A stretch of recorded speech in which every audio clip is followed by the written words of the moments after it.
लाहौर का पहला पानी पे तैरता हुआ रेस्टोरेंट जो है वो ठीक इस जगह पे बनाया जा रहा है जहाँ पे मैं खड़ा हूँ। और ये जगह है नहर के ऊपर जल्लो पार्क के बिल्कुल सामने।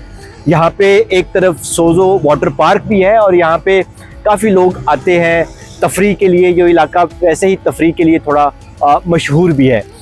यहाँ पे जो नहर है इसको गहरा किया जा रहा है, खुदाई का सिलसिला जो है वो 24 घंटे यहाँ पे जारी है। और दो जो पुल हैं, दो ब्रिजेस जो हैं, उनके दरमियान ये तैरता हुआ होटल जो है वो जून से तैरना शुरू हो जाएगा। और लाहौर के बासी या पंजाब भर के या कहीं से भी आने वाले जो लोग हैं जो तफरीह के लिए आएंगे वो इस तैरते हुए होटल में बैठ के गर्मियों में खाना खा सकें।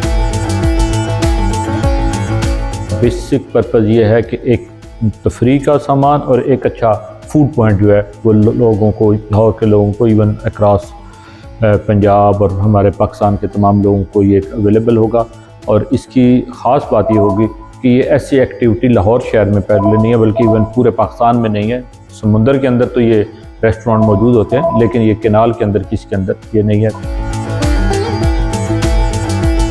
एक ग्राउंड फ्लोर होगा और 2 फ्लोर उसके ऊपर होंगे। ये चलेगा, एक सर्टन एरिया है जिसके अंदर ये फ्लोट कर रहा होगा कि इसको आम जो डेप्थ है उससे ज़्यादा डेप्थ कर दी गई है उस जगह के ऊपर केनाल की। साल के अंदर कोई 20-25 दिन के लिए नहर बंद होती है, उसमें स्टैटिक होगा, अदरवाइज ये फ्लोटिंग होगा। PHN बना के हम इसे आउटसोर्स करेंगे।